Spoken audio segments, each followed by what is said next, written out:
Assalamualaikum warahmatullahi wabarakatuh. Kita sering menemukan banyak orang yang melihat sesuatu itu dari sisi negatif. Orang yang seperti ini itu akan sulit untuk bekerja sama dengan orang lain dari sisi kebaikannya. Ingat, bekerja sama dari sisi kebaikannya. Kenapa saya katakan seperti itu? Karena dia tidak menemukan kebaikan orang, tidak menemukan kebaikan sesuatu, maka dia tidak bisa kerjasama dalam kebaikan. Nah, ini titik kerugiannya.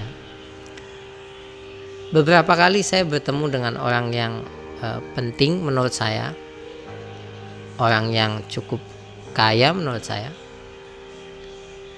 Kita bertemu, ya dia sudah kelihatan lah handphonenya sangat bagus, pakaiannya sangat bagus, tunggangannya juga istimewa.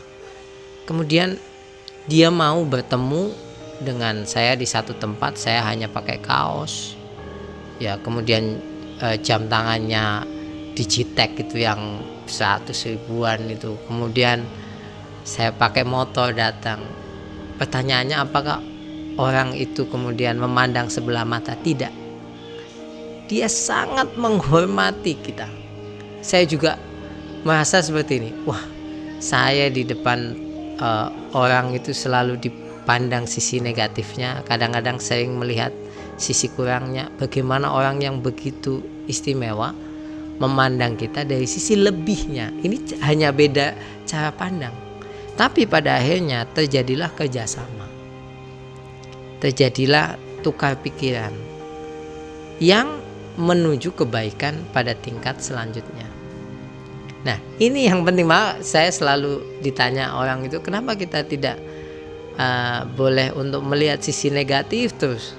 Karena kalau kita tidak melihat sisi positif, Anda tidak akan bisa bertukar kebaikan dengan mereka. Ya, ingat, kebaikan mengalir kepada orang-orang yang juga baik. Ya. Jadi yang ingin saya sampaikan adalah, cobalah untuk melihat sisi positif. Karena orang-orang besar itu sering melihat sisi positif. Cobalah untuk menyingkirkan sisi negatif walaupun itu besar, tapi kita menemukan sisi positif walaupun itu kecil. Kalau Anda bertanya, kok sulit ya? Latihannya mudah. Anda misalkan lihat orang, anak kecil, dia mancing, Anda coba aja dipikir, apa sisi kebaikannya? Misalnya Anda nggak nemu, coba lagi sampai Anda mengatakan, oh, ini anak baik. Karena saat yang lainnya main petasan, dia mancing untuk melatih kompetensinya mengejar atau mendapatkan ikan. Itu kan kita melihat dari sudut pandang yang berbeda. Jadi perlu dilatih memang.